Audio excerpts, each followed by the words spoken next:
నమస్కారం. ఒక రోజు అడవ ఉన్నాయి.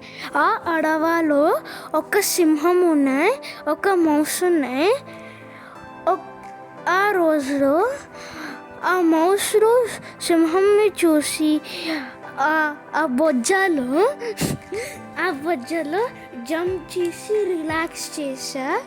లయన్ చాలా యాంగ్రీ అవుతాయి. స్క్వీజ్ చేసి త్రో చేశా.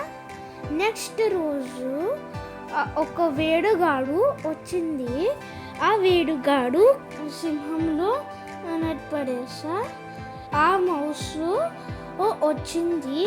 ఆ మౌస్లో ఆ లయన్ ఆ మౌస్కి తీసి ఆ నెట్ తీసి ఆ లయన్ ఎస్కేప్ చేశా. Thank you.